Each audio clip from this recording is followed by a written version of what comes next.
Hey there, everyone. My name is Ryan Schewel. Welcome to my analytics channel. So this is actually part 2 of NYPD arrest data. So I just finished recording part 1, and this is going to be the second installment. So this is the sequel here. I originally was just going to do everything all in one Jupyter notebook, but it kept growing bigger and bigger and bigger, and it got pretty monstrous, and I thought it was better just to break it up into 2 parts. Okay, so the data is originally sourced from here. This says NYPD arrest data year to date. So this is interesting. They said it's updated as of April 15, 2025. Now it's June 10, 2025. I'll import the data from the CSV file that I downloaded. There's a few different sources. I picked this one right here. So I downloaded the CSV to my desktop and import it here. You can see they start collecting data as of January 2nd of this year, right? And it goes up to 3/31, and that is the last record here. I have 71,000 records, so 71,000 arrests in the first 3 months of 2025. Sounds like a big number, but I don't know. I guess there's a lot of people misbehaving in New York City. So one thing that I did notice, it says updated as of 2025, although maybe it's just the metadata. So metadata is data about data. Maybe it's not the actual data, but it seems like they're behind. We're into June, 10 days into June, and the last data, the most recent stuff we have is from 3/31. I was hoping to get a little bit more, but that's okay. Just pick this data set. It is what it is. So we still have plenty of records to work with. I wish that the time series was a little bit longer, but it just isn't, and that's fine. So why would we even want to do this type of analysis? It basically helps us to evaluate how workloads vary across precincts. Okay, and this helps us to identify under or overstaffed areas, optimize staffing. We'll see how to do that in just a bit. Enhance training and resource allocation, right? So if you have a lot of cops in one area that doesn't have a lot of crime, that really doesn't make a whole lot of sense, right? Or you want to disperse them and reallocate those resources to neighborhoods that experience a lot of crime, right? To try to help out over there. Detect systematic issues in high arrest precincts. There could be instances of racism, right, or kind of maybe reverse racism, right? So it can help us identify patterns in the data like that. And then eventually, at the end of this demo, I'm going to show you how to forecast future arrest trends and try to make predictions about where crime is likely to occur. Now, at this point in time, I don't believe we can say on this date, at this time, in this neighborhood, a certain individual is going to commit a violent crime. I don't think we have the capability to do that because these things are so random. It just doesn't exist, and you can't read people's minds, right? But we can anticipate from historical patterns where high crime rates are going to occur, and then again allocate resources in those areas so you're staffed appropriately, right? We can look at seasonality trends, weekends, trends and holidays. Is there more crime on weekdays or weekends, things like that? We have some of that data. We don't have all of it, so we're going to do whatever we can. But if we did extract other or import other data sources like holidays and weather conditions, like if it's raining super bad outside, probably crime is going to dip down, right? I don't think people are going to go out and get soaking wet and commit violent crimes. If it's a beautiful sunny day, or especially evening time, then you could expect to see more crimes. If it's wicked hot and nobody wants to go outside, probably there's going to be a dip in crime. And if it's freezing cold, probably crime is going to dip too. So there could definitely be seasonal patterns.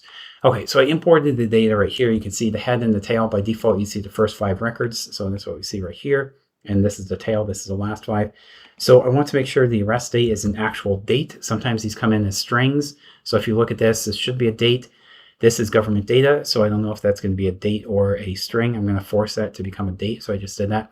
And then I want to go ahead and look at precinct counts and rename a couple of the columns, and then sort these columns in descending order, okay? So the first thing we're going to look at here is arrest precinct. So this precinct 40 has the most number of arrests in the first 3 months of 2025, right? This goes through March 31st, 2,863 arrests. This precinct number 22 coincidentally just has 22 arrests. That's kind of interesting, right? Those numbers pair up perfectly. And these precincts over here have higher counts. So I don't know what this arrest precinct is, and I don't think they define it anywhere. With the arrest key, date, whatever that is. This is description of crime. This is the police department description. No, what is this? Strangulation. Like, I don't know what PD means. Description, perpetrator, something description. I'm not sure. Law code, arrest board, arrest precinct, age groups, and lat and long coordinates. But my point is, I don't think I see the arrest precinct name, so I don't know what this name is, and I don't have a code or a mapping to figure out what arrest precinct 40. Let me see. Maybe we can find over here. If I go back over here, this is the source of the data, and I put that at the bottom of the Jupyter Notebook, NYC arrest precinct.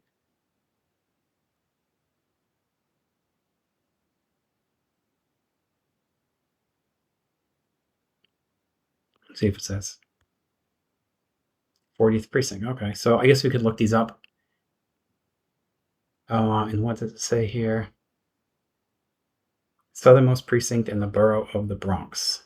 Okay, so this is Bronx. And if we go down to precinct 22, this has the fewest number of crimes. Let's see what 22 is. I guess we could figure this out. There's some probably mapping file somewhere. And it doesn't really say. Oh, maybe. No.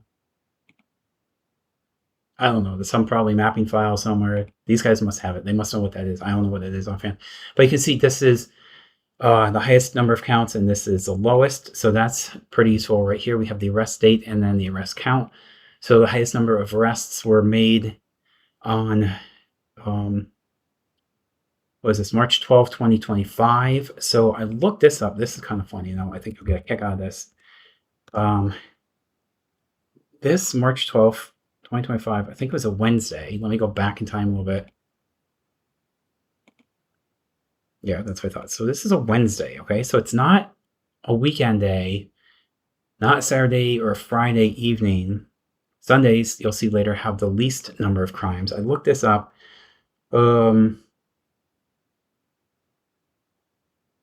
Holidays.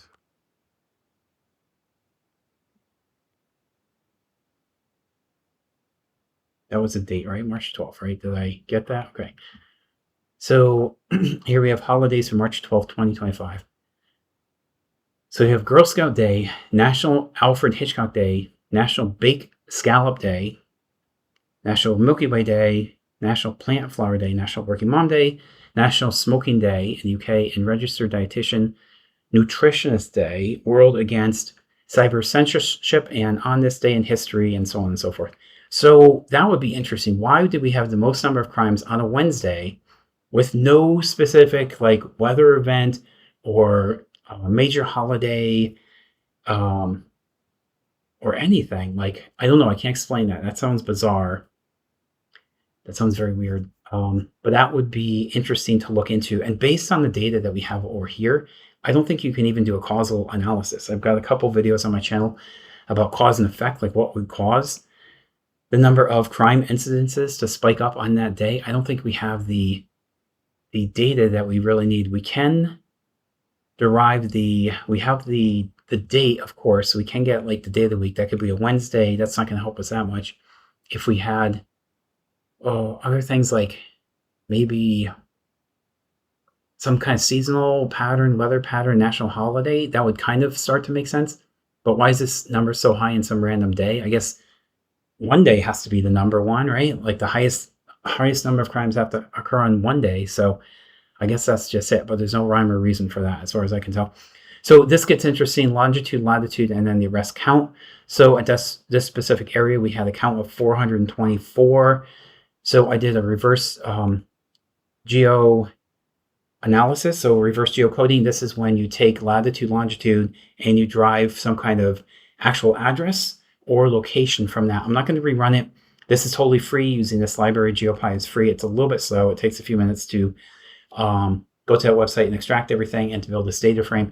But I thought this was useful. This is the original data frame, right? I get the lat and long coordinate and the arrest count, but they don't have any details really about that, right? So I used reverse geocoding, get the neighborhood name. We can actually get like physical addresses, because these lat long coordinates are fairly specific right here.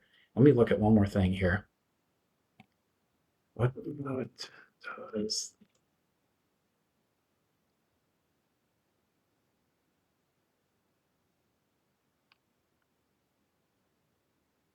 So I think this tells us the precision of the area. So 0 decimal places show approximately 111 kilometers.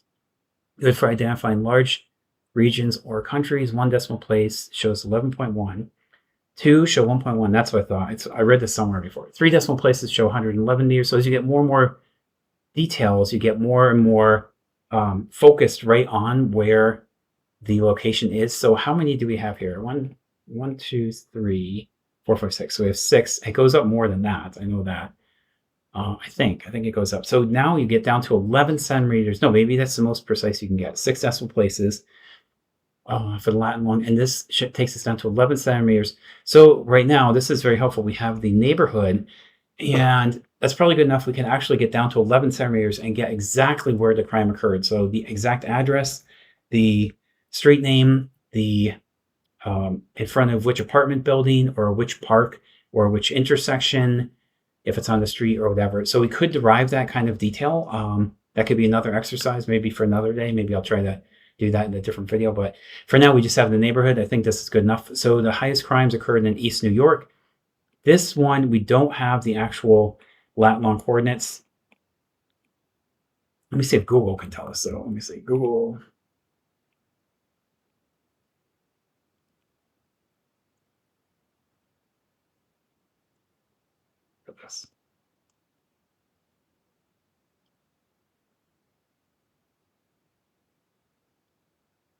Is not great details, but you know what? I used this library, which is free, the GeoPy, and I've used Google Maps in the past. They do have very accurate, very precise mapping for all kinds of reverse geocoding and geocoding, right? So you probably could get this filled in pretty easily with Google. I am trying not to use them so much these days because I used them for a couple projects and got a huge bill on my credit card, and I'm trying to avoid that at this point in time. So that's why I'm using GeoPy.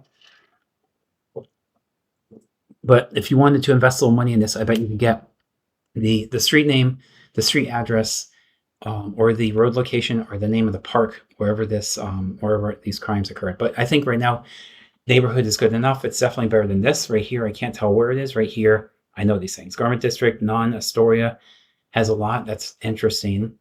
Brooklyn Community Center, St. George, and so on and so forth. So this is the top 25 areas for crime. The bottom 25 is Manhattan Community Board, Long Island City. That's where I live, so that's reassuring. There's only 1 crime in 3 months. But you know what's interesting? I live right next to this neighborhood, Astoria. But Astoria is pretty big. That could be way in the other side of Astoria, and I live on the western edge of LIC, so it could be pretty far away, actually. But these neighborhoods generally are pretty safe. Jackson Heights, Manhattan Community Board 5. I'm not sure what that means exactly. Murray Hill's very safe. I know that one. Long Island City had 1 crime on this long coordinate, right? So it shows up a couple times.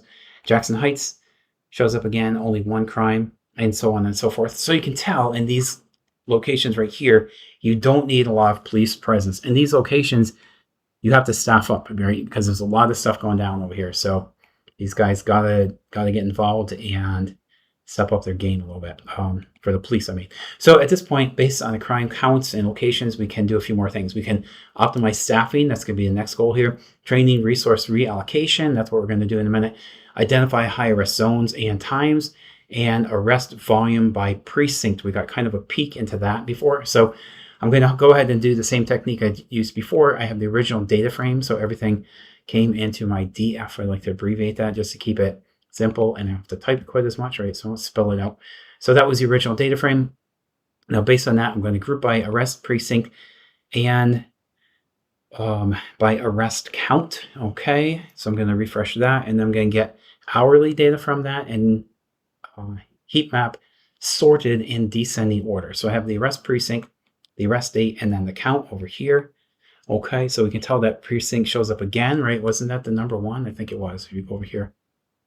Precinct number 40 is the number 1, right? So by default, I would say typically they're going to have the most number of crimes each day across the board. This is looking by day. So they have 62, 60, right? For those two, they took the 2 top spots, just one precinct at South Bronx, right? And these are the bottom precincts and the number of counts of crime. So no crime down here, basically, so to speak.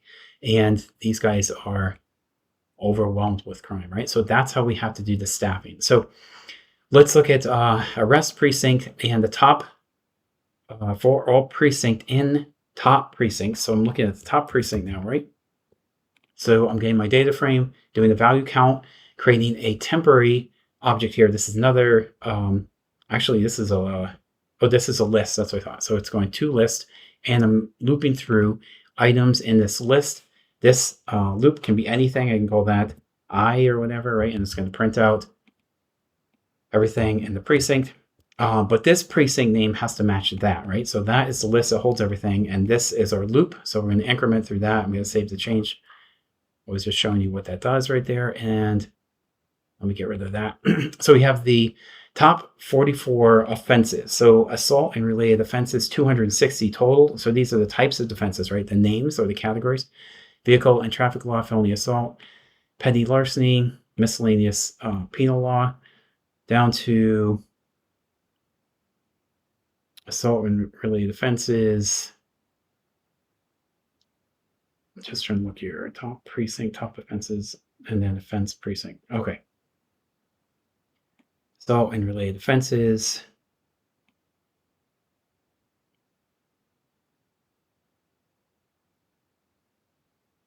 Oh, and it's showing the top 10.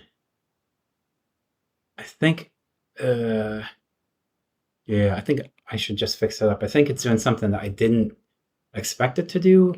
That's fine. I'll fix it up at the end of the video and get that straightened out. It looks like it's creating a few loops. All I really need is one. I'm not sure why I thought I had to loop through that. Okay. So I create a small extra looping process here that I didn't even need. So let me clean that up after the video's done. I'll take care of that and I'll save the changes and then share this code with you later today. So compare demographics across precincts. Okay. So now again, we're looking at the same data frame, arrest precinct and the perpetrator race. And we're looking for some type of unusual or high type of offense of different types, right? Committed by different demographics here, right? So control enter to refresh. We have American Indian, Asian Pacific, Black Hispanic, unknown. Okay, so nothing was filled out here, white and then white Hispanic. And we see the percentage of crimes. It looks like Black is easily the highest and unknown is pretty low. But I think there's a mistake because the demographic of the person wasn't captured. And it looks like, oh, actually, no, American, Alaskan, Indian is the lowest, right? I think just based on population, there's not too many living in New York City and by default, not committing a lot of crimes. And then other races are committing a whole bunch of crimes, right? So now let's do some feature engineering here. We have arrest date and then arrest precinct again. And we're looking at the counts. And I want to know by day name, by month, by weekday, and by the year. We know this is all 2025 anyway, but if we had longer running data, we could parse out the year. So that's what I'm getting. Here's the original date right here. From that date, we can tell this is Wednesday, first month, first week, and this is 2025. So I think the first day of the year was well, according to this, yeah, it was a Wednesday. Okay, so the first day of 2025 was a Wednesday. So based on that, we can use a forecasting tool called Profit. This used to be called Facebook Profit, and now Facebook doesn't exist anymore. It's Meta. So they changed the name of this thing when they changed the name of the enterprise. So now it's just called Profit. And this is going ahead and looking at historical crime trends. We see a big spike over here in January. That's what this black dot is. But for the most part, this pattern tends to repeat somewhat predictably over and over, right? And we have the chart and then the confidence interval. So that's kind of like the light blue, and the dark blue is the actual trend of the crime, with the black dot being the crime counts itself. Okay, so I think this is very useful. We're going to use this to see what happened in the past and make predictions into the future. So the actual crimes are the black dots, the trend is the dark blue, and the confidence interval or the range, the upper and lower bounds, is the light blue, right? But I can't zoom in on the chart. I can't really interact with the chart or anything like that. So I want to use Plotly to create an interactive chart that I can zoom in and zoom out and get a little more detail about what's going on. Okay, so that's what I just said. January 14th, there was a big spike in crime. We had 28 actual arrests on that day. And what else? We have confidence interval in green. Upper confidence is 20. The lower is 10 for number of counts of arrests, and the forecast is 15. So if you look close, we can zoom in on all this. Okay, actual arrest is blue, forecast is red, so it's pretty close, it's pretty tight, it's making good forecast. And of course, you'll always have a bounds, like an upper and lower bounds, because you can't tell exactly how many crimes are going to be committed each day, or how many arrests are going to be occurring each day. But I think what's very interesting here is that the red line is the forecast, and it's projected out into the future. You can see the red and the blue are pretty accurate, so we know which neighborhoods have the high crime rates. We know which precincts are doing the most bookings here, right? Based on the crimes and the arrests for those crimes. We know into the future the counts of the crimes, right? That's what the red line represents. But what we can't tell for sure is, why is this line kind of predictable and it's bouncing around a little bit, but it's kind of repeating the same pattern over and over and over, right? It's almost like not super realistic. So I think what's happening here is we're not telling the model, is this a weekend or a weekday? We don't have average temperatures that can help the model to make more realistic predictions. And we can't tell if there's a specific event like a holiday or a big concert in town, a big music concert or something like that, right? So if we had more details, we could train the model on more features in the data set and actually make more predictions. I think this is making a very good prediction based on the data that we gave it, right? But it's kind of lacking, and it's a little bit too consistent and too persistent because it's predicting the same pattern over and over. You can just look at the red line and see the same trend occurring over and over, right? So I think it's doing a good job. I think if we had access to this other data, weekend to average temp, special event, holiday, we can use all that to make more accurate predictions. And there's other models we can try. We can try an XGBoost. We can try LSTM. I did not try those. I'm trying to just do a straightforward holistic analysis, but not include like all kinds of crazy other types of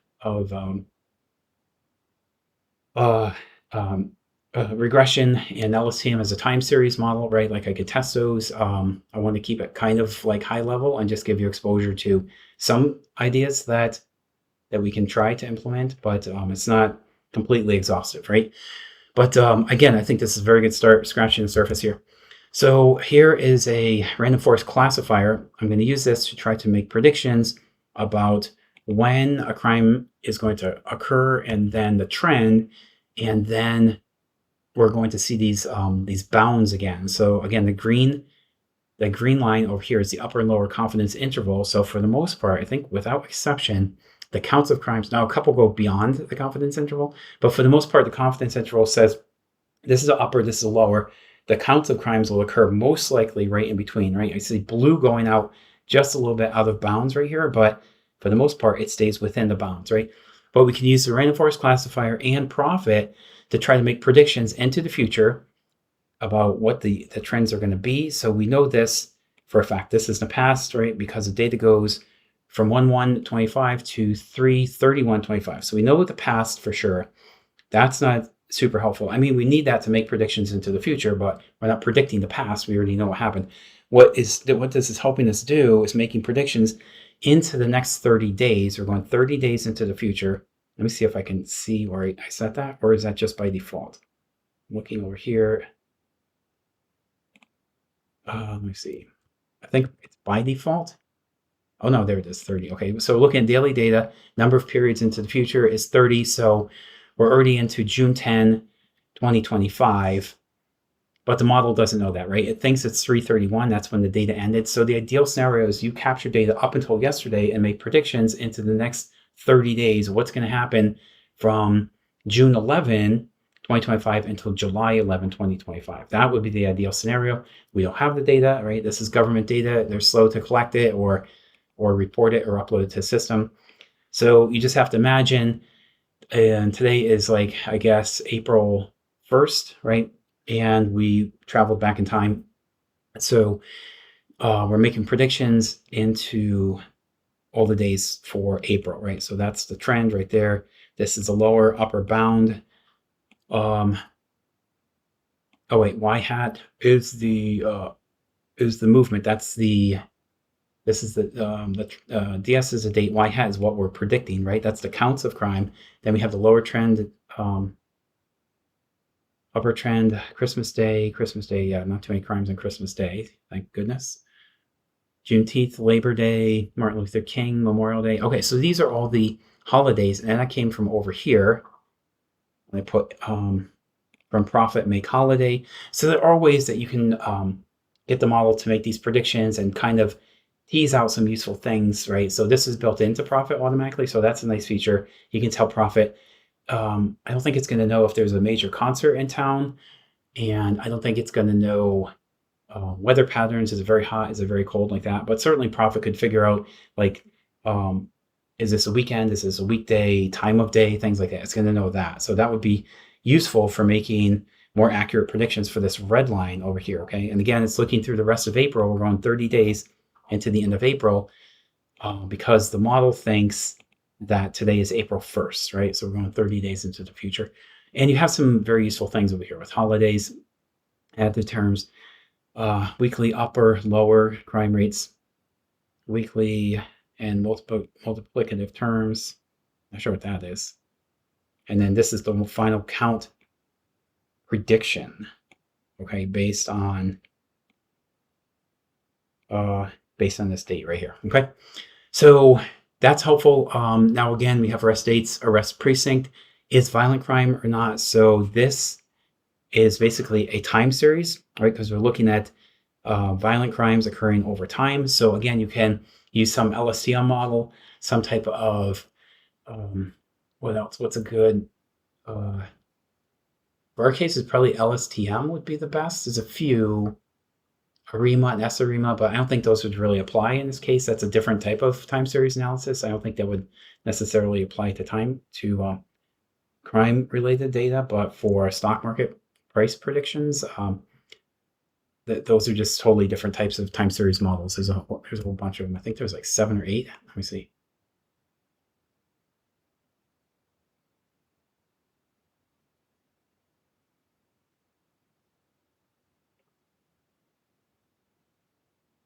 I think they're up to 7 or 8 now. Oh yeah, auto-regressive. Oh yeah, there's even more. I forgot about some of these. There's a bunch. 1, 2, 3, 4, 5, 6, 7, 8, 9, 10, 11, 12. So maybe like a seasonal ARIMA, because there's definitely seasonal patterns in New York City with the hot and cold weather. Maybe ARIMA might work. These are going to be too simplistic. I don't think you can predict any type of crime activities or counts of crimes using that.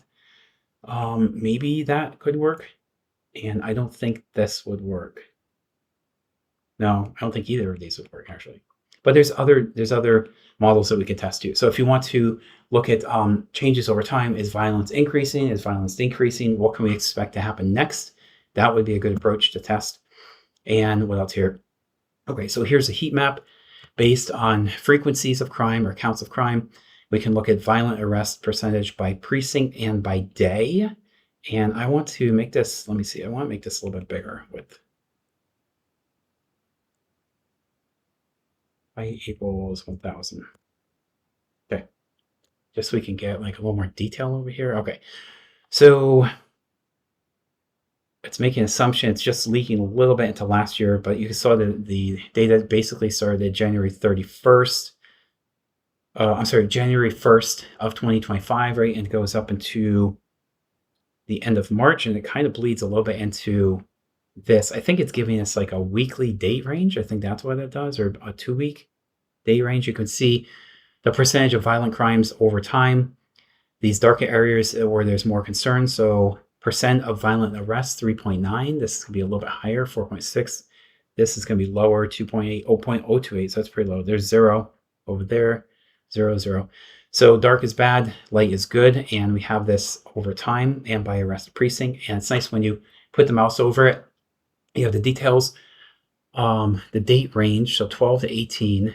That looks like a 1 week. 1, 2, 3, 4, 5, 6, 7, 8, 9, 10, 11, 12, 13. And by the way the weeks just work out, I guess it's 13 weeks for the first 3 months of 2025. I think that makes sense, okay? 26, 52, yeah, 13 weeks for the first 3 months. So you have the week range. It's 1 week at a time. You have the arrest precinct and then the sum of the violent arrests relative to all the arrests. So that's useful too. And here's a simple box plot that shows you the variance of arrest by day of week. So Wednesday is the highest count, number 62 counts of arrests, and that matches up with what we see over here. So on this date, we said this was a Wednesday, right? 3/12 is a Wednesday, and you have the highest arrest count. So I don't know why Wednesdays are so busy. I would think it would be like Friday night or Saturday night. But it's actually Wednesday is the most active day for criminals. Thursday is pretty close. Friday is kind of up there. Saturday is low. Sunday is the lowest. So most people are in church, not committing crimes. That's good. And what I love about these box plots is they show you the variability of the data, the min, the max, the interquartiles. So I see a Q1 is 4, Q3 is 11, the max is 38, and the minimum is 1. So over here, you can see the max is 62, the minimum is 1, Q3 is 16, and Q1 is 6. So it's just more dispersion and more variability for Wednesday compared to Sunday. Sunday is a pretty easy day. If I was a cop, I would hit the beat only on Sundays and probably take 6 days off. If that's an option, probably not though. And we see Monday and then Tuesday, so it kind of dips down, right? So from Wednesday, Thursday, Friday, Saturday, Sunday is a below break. Monday jumps up, and then Tuesday is almost equal. I think it's down a little bit. The max is 54. The max over here is 58. And then the max over here is 62. So there does seem to be a weekly pattern. For monthly pattern, we didn't really collect enough data. We only have 3 months. That's unfortunate. We'd have to do this analysis over the course of a few years, I think, and collect a lot more data and then do it. But we definitely have enough to do weekly analysis. We have 13 weeks, and I think we saw daily. Did we see daily over here? No, not really. A little bit.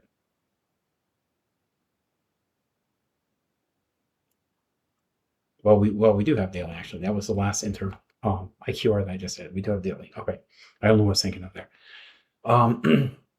Oh, time of day. That's one more. Oh, that's a good analysis.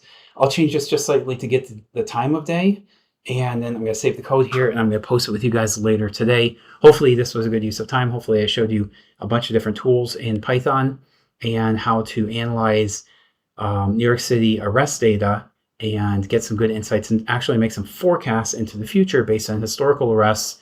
Where do police forces need to be assigned, and which precincts are the busiest? And then, if we take cops out of low crime areas and reallocate those resources to high crime areas, I think we can get ahead of the curve here and, be in a better position to prevent crimes from happening, or at least happening as frequently. Okay, so I'm going to wrap it up here. Thanks for your time today, and I will see you in the next video, which I'll post soon. Thanks. Bye.